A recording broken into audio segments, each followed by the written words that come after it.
Walk Beyond 2040 and welcome to another edition of the Progressive Rock and Metal album review series. And today I'm going to be taking a look at another 2025 release, this time from American progressive rock band Spock's Beard. And this is their latest album for Madfish Records, The Archaeoptimist. So, The Archaeoptimist is the 14th studio album from Spock's Beard, and it also marks the first time in over 7 years since 2018's Noise Floor that Spock's Beard have recorded and released an album featuring new material. And I can honestly tell you now, it feels so good to have a brand new Spock's Beard album because it's been long overdue. And like all of you, I've been absolutely eagerly anticipating for a brand new Spock's Beard album. And it looked like on the surface, for all intents and purposes, Spock's Beard were done. And it would have been a real shame if Spock's Beard just disappeared into the wilderness because Spock's Beard have been a major force on the prog scene since the mid 1990s. And I've been a huge fan of this band for a really long time. I've seen them live a number of times. They are a fantastic live band. And I'm so glad that Spock's Beard are not done. And after listening to the Archaeoptimist a couple of times, it doesn't sound like they've been away at all. It sounds like they just played the day before. They haven't missed a single beat.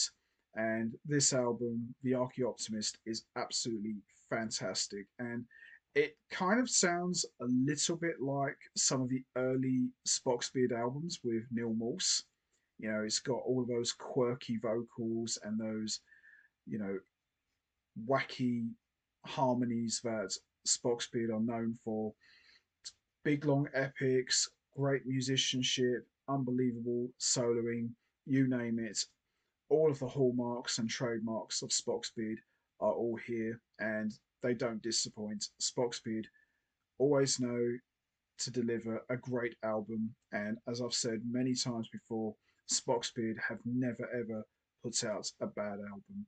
And this album, The Archaeoptimist, is no exception. It is absolutely brilliant. So, we have got kind of a brand new lineup here. So, of course, we've got Ted Leonard on vocals and guitar, who's been in the band for a really long time now, almost 15 years now. He's been the band singer. We've got founding members Alan Morse on guitar and Dave Meros on bass. We've got Ryo Okumoto on keyboards, who is really the brainchild for this album. And we've got a brand new drummer, Nick Potters, who fills in as the replacement for Nick DiVigilio and Jimmy Keegan. And Nick Potters is a fantastic drummer, and he fits in very well with Spock's Beard. And we've also got an additional acoustic guitarist, Michael Weitzman. These guys sound absolutely tight and they sound fantastic together. And as I said, Nick Potters fits in very well, and his drumming is all over this album, and he sounds fantastic. Ted Leonard is on top form, both vocally and musically. Alan Morse, an absolute badass on the guitar. He just really rips it up. Ryo Okumoto, he's just a prog guy through and through. Lots of big keyboards, lots of synth work and piano work as well. He's got a massive presence. And of course, Dave Meros, just a rock solid bass player, knows how to fill in the gaps and just make everything sound big. And he's just amazing as always. So we're just going to have a quick look. So there we are. So there's not really a lot to see here. So most of it we've got here is just lyrics, as you can see here.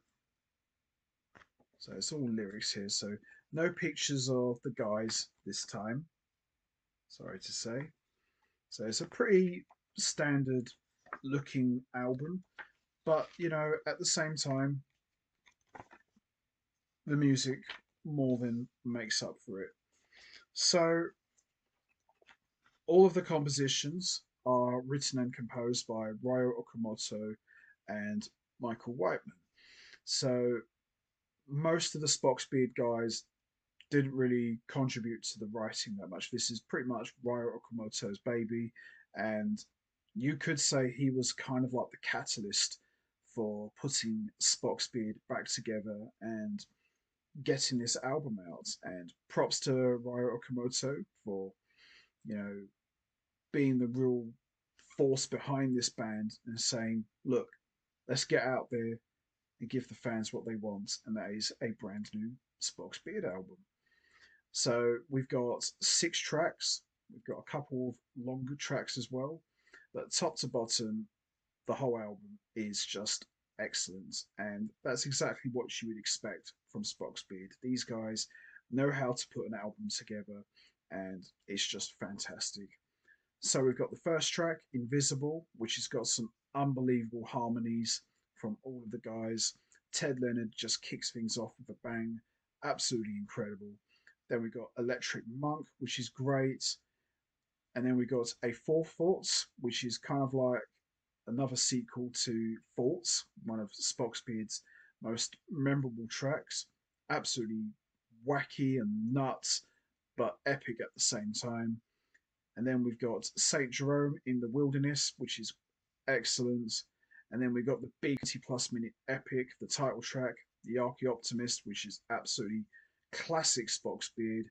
And then we got another epic, which is almost 11 minutes long, which is Next Step.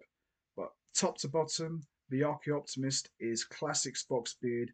And as I said earlier, kind of sounds a little bit like some of the earlier Neil Morse Spock Speed albums. Definitely has retained some of that Neil Morse spirit in the music, and absolutely love it. Classic Spock Speed, the more the better, as far as I'm concerned. And the standout tracks for me are Invisible, A Four Thoughts, The Archaeoptimist, and Next Step. But the whole album, from top to bottom, is excellent. I'm really happy that Spock Speed are back with a brand new album, and hopefully we'll see more from these guys in the future. And I'm also extra happy that we have finally got a brand new drummer. Nick Potters fits in very well with these guys. He's a great drummer, and everybody else, Ted Leonard on top form, Alan Morse on top form, Dave Meros, he's just absolutely incredible. And Ryo Okumoto is just a monster on the keyboards. So there you have it. Spock Speed, the Archaeoptimist. Great to see these guys back with a brand new album. And let's hope they don't leave it too long before they put out another one. So there you have it. And in my opinion, The Archaeoptimist is one of the best albums that Spock Speed has put out in quite a while. And if you're a fan of Spock's Beard, then this is definitely one worth checking out. And for my money, one of the best albums of 2025. So there you have it. Spock's Beard, The Archaeoptimist. Absolutely enjoyed this one so much. Fantastic album. So that's going to be it from me. I'm going to wrap this up now. What's your thoughts on Spock's Beard, The Archaeoptimist? Did you enjoy it? And what's your favourite track from The Archaeoptimist? Is it Invisible, Electric Monk, A Four Thoughts, St. Jerome in the Wilderness, the title track, The Archaeoptimist, or Next Step? Or did you enjoy the entire album? You know what to do, guys. Hit the like button, hit the subscribe button, leave your thoughts and comments down below, and I will see all of you next time for another edition of the Progressive Rock and Metal album review series. So until next time, take care, everybody, and stay safe. And once again, as always, much appreciated. Thanks for listening.